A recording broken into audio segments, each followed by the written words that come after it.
Hello, everyone. Welcome to our Tuesday morning Mind the Moments gathering, brought to you by Harvard Pilgrim Healthcare and Tufts Health Plan. And this is a place where we invite experienced mindfulness instructors to speak with us about what mindfulness means to them and to discuss as a community how we can incorporate these practices into our daily lives. I'm Suzanne Rowe Palacino.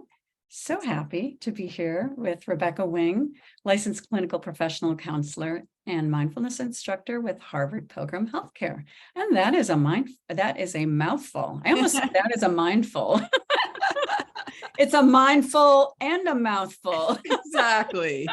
Good morning, everybody. Good to be with you. Good morning, Rebecca. Nice to see you here. A pleasure. Yeah, and I wanted to let everyone know just for this week and planning that we will be here tomorrow morning, Wednesday, but we have Thursday off. So for Thanksgiving, the Thanksgiving holiday. So hoping that everybody has a wonderful holiday, and we'll be back here the following Tuesday. So just wanted to make sure folks knew that at times we have done on a particular holiday. I think maybe we did I don't know, July 4th or New Year's, I can't remember, but doesn't always land on a Thursday. So we're off. So that's just some housekeeping there. So welcome to everyone. If there's anyone new, a special welcome. And for the regulars, always so happy to have you here in our community. So we start today with a question. Rebecca will pose a question for the group. Yes, today is go ahead. Sorry. Yeah. Then she'll have some words to share and then lead us directly into a 12-minute guided meditation practice. And after that, we'll have time for questions. So if you go to the bottom of your screen, go to the black area and open up the chat. And once you open up that chat, if you scroll to the bottom, you'll see the blue drop-down menu that says hosts and panelists. You can change that to everyone, and then everyone can see your comments if that's what you would like once we start typing. So with that, Rebecca, what question do you have? So today is going to be all about the body. And the question is, what's difficult about paying attention to sensations in your body? So this aspect of recognizing that inhabiting one's body with our mind and our awareness can pose some difficulties. And this challenge has a lot to do with how the mind sort of leaps to emotion and thought and imagination very quickly in the presence of body sensation.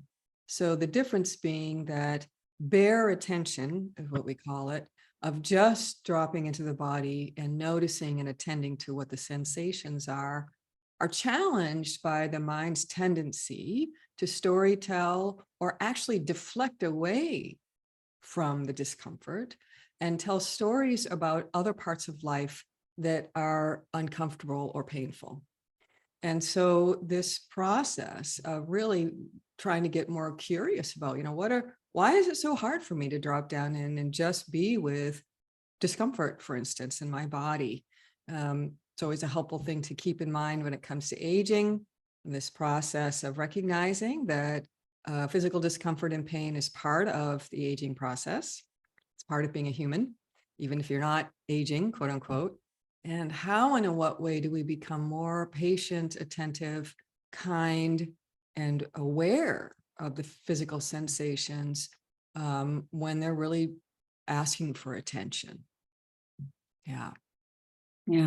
I love your explanation there and description of how this manifests. Yeah. The first thing when you ask that question, the first thing I thought of is the fact that I have a hard time staying there. Yes. I might, feel something in my body, and then I might move to the next one or just move away. When you say we go from kind of think it takes us into some other places, I think that's taking me into my mind and emotions versus in my body. So I think about, okay, if I have this neck stiffness. That's because that's where I manifest my stress. And what's been my stress lately? You know, like, Yeah, ooh, yeah. I like what Brittany's saying here. It can feel inconvenient, disruptive when trying to be productive, quote unquote. Noticing pain, tension, discomfort can be frustrating and cause feelings of anxiety. Tend to want to flee, ignore, or escape in a way to find relief. And so this is such a very good observation, Brittany. And I think that the wisdom, or another way of viewing this, is that if I can, throughout the hour, day, week, drop in and simply attend to and soften my awareness into my body, it actually helps us regulate the nervous system and the body in a different way, so that then we can then turn our attention to what needs to be done. And it's not easy. And I think our tendency, our culture tends to feel that an Advil or an ibuprofen or a cup of coffee or whatever is going to fix it. And we begin to realize that that's very limited fix.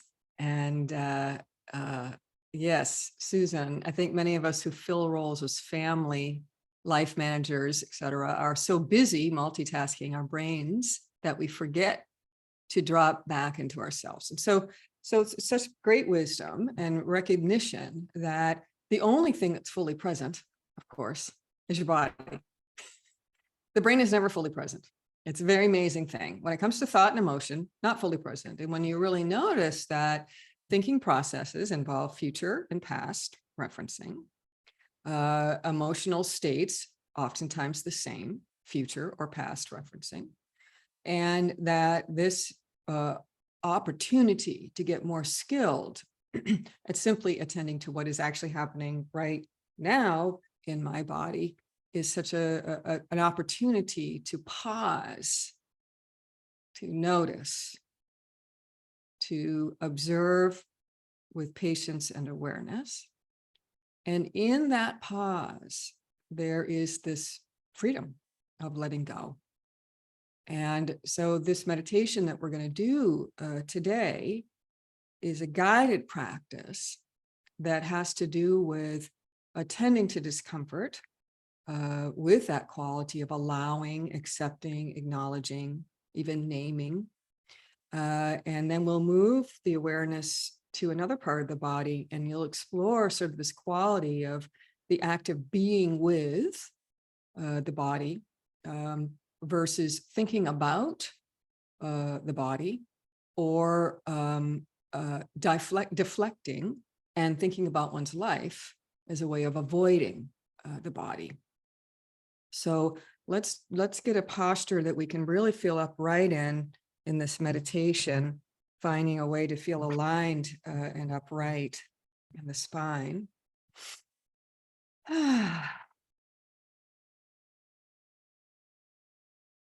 And see in this moment if we can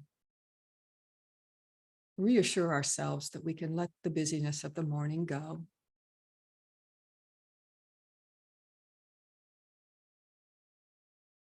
And invite our mind into this moment, into our body.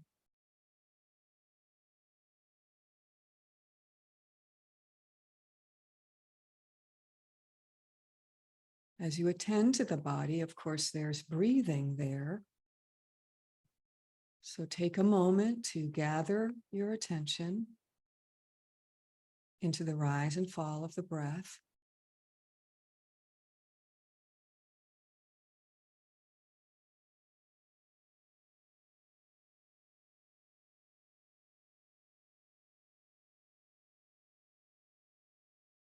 Gentle awareness.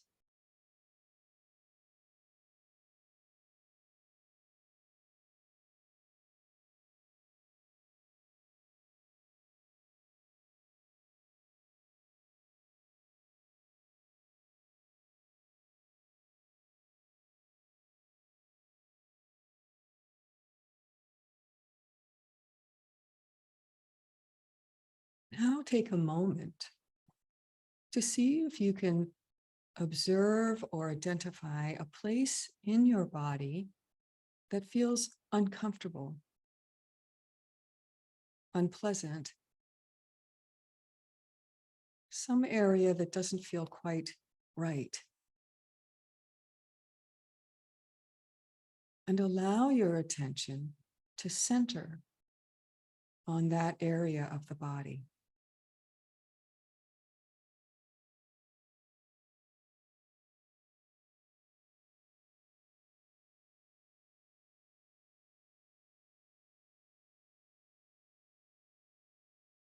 You may notice the mind's unwillingness or difficulty with this gathering into discomfort, one's awareness.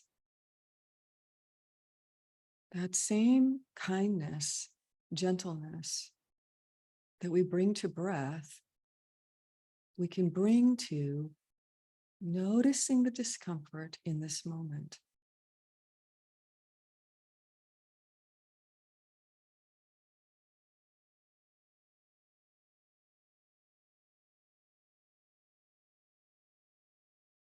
See if you can find the center of the discomfort. In a sense, the bullseye, the very middle point. And identify its quality. Is it sharp, dull, cold, hot? Name and acknowledge the center point of the discomfort.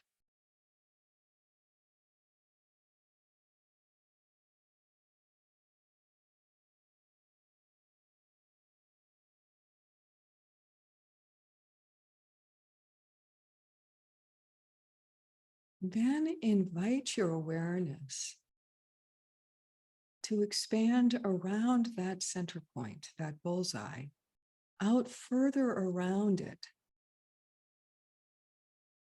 And see if you can find the boundary where the discomfort is and where it ends. Expanding awareness around the discomfort.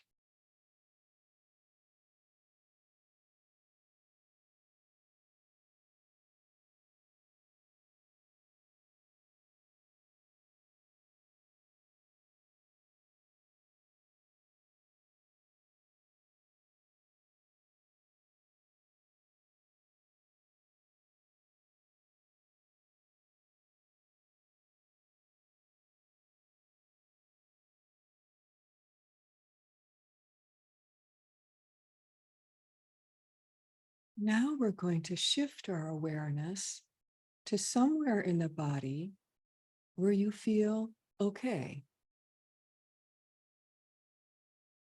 An absence or of sensation, or actually a place in the body that feels pleasant, at ease.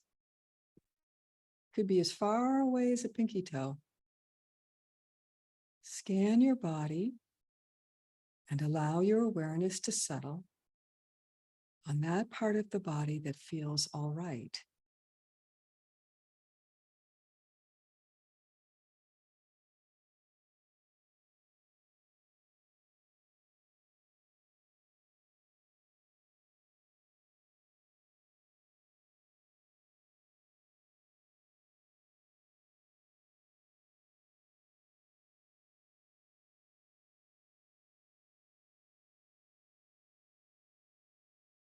Allow your awareness to rest in this place of ease in your body as you breathe.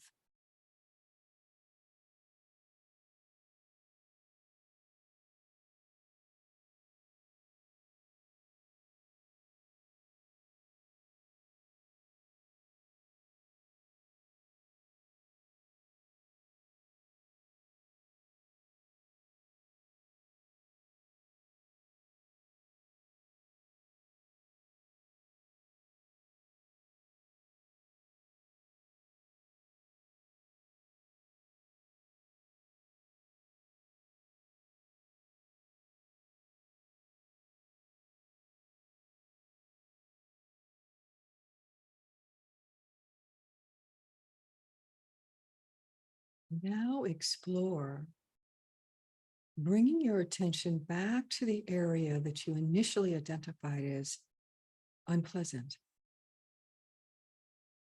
toggling the awareness back to that area with gentle awareness.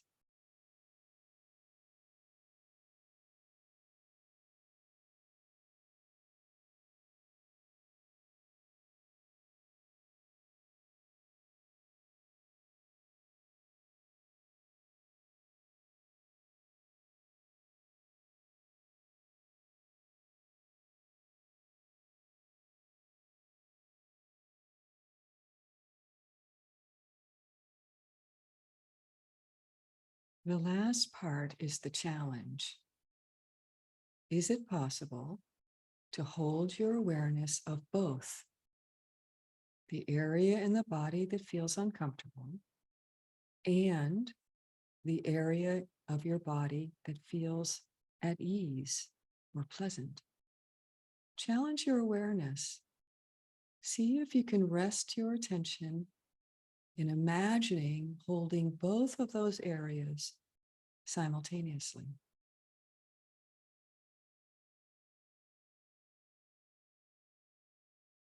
Relaxing into breath.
Copying the form of the practice, just take a moment to notice how the body feels now.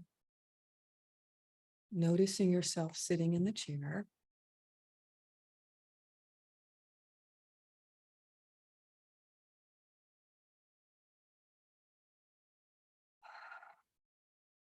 Inviting a deeper breath into the body.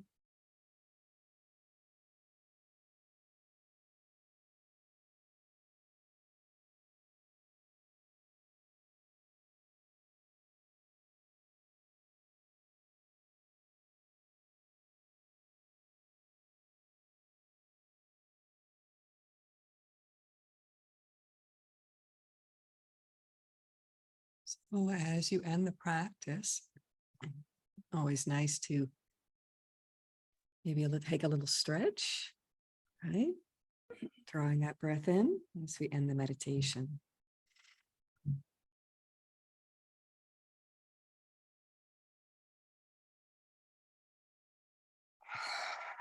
Thank you, Rebecca.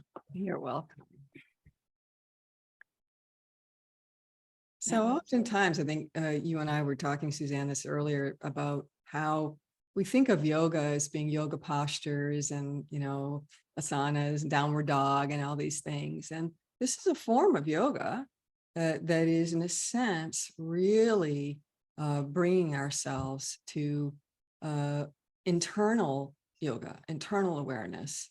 And Sarah, I have to answer your question because it sounds like it's an important one. Would you recommend not scratching an itch? So here's what I would say. It's very interesting if the itch is there to do the exact meditation that we just did, which is, okay, can I bring my attention to the center of that itch and notice its quality? Is it sharp? Is it raw? Is it hot? And then do the same thing of extending your awareness around the itch to see where it ends. And then exploring that boundary. And then shifting your attention to a place where you don't itch, you see. So this is the thing about the mind. If it tends to hyper focus on one thing, it actually exacerbates sometimes the sensation. So that's my suggestion around the itch. You're welcome. Yeah, it's a very, it's a question that people ask all the time. And it really is an interesting, when you think about it. It's that concept of how things will eventually move. Things change all the time and the itch will go away. Exactly. So it's a great question. And I wanted to speak to the science about this. I think the part that I'm learning more and more now as I sort of exploring the internal quality of attention in the body, Western science speaks very clearly about how mind, thoughts, stress, and emotions dump neurotransmitters and hormones into the body that create illness. And so we've talked a lot about that in our scientific field of research around how stress can create digestive issues. Stress can create heart palpitations. But here's the thinking around more of from the bottom up approach.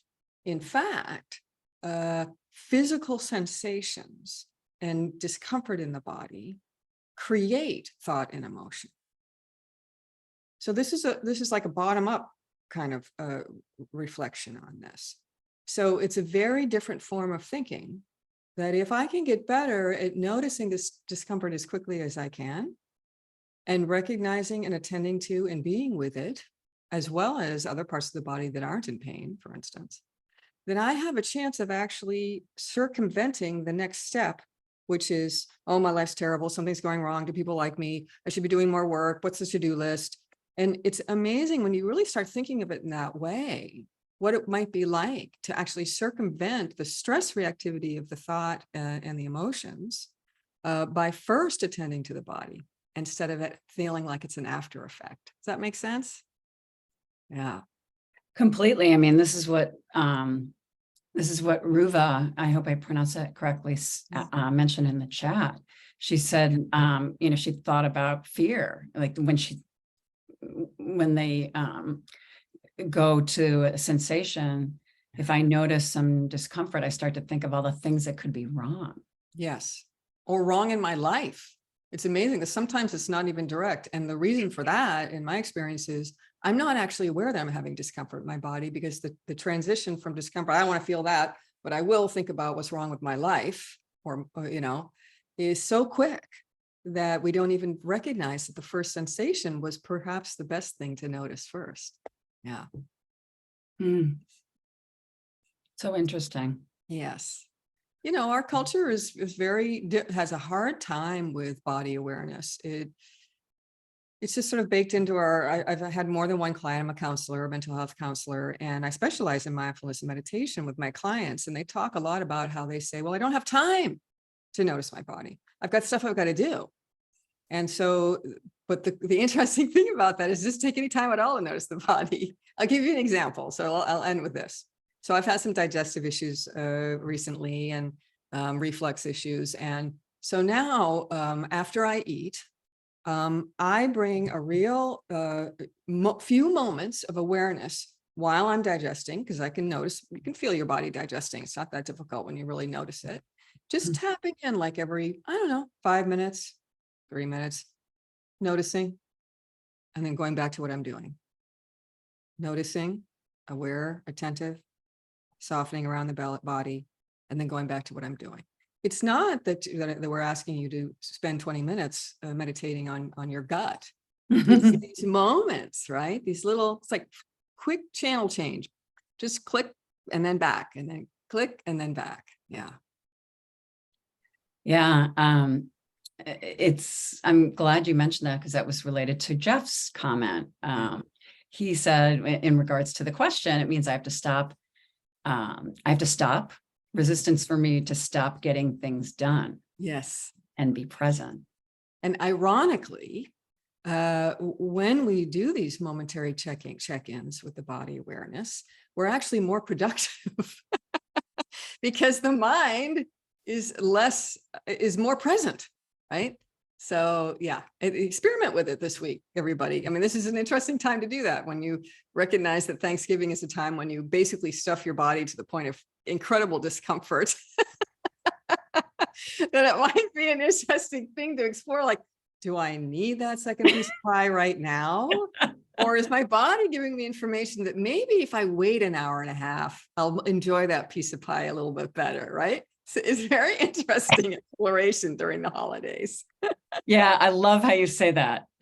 It's not, we almost like, we talk about stuffing our face, and, we don't talk about the incredible discomfort that can happen. Before everyone leaves, Dee has asked how you get to the recordings of the previous sessions. Oops, there we go. That is our YouTube channel.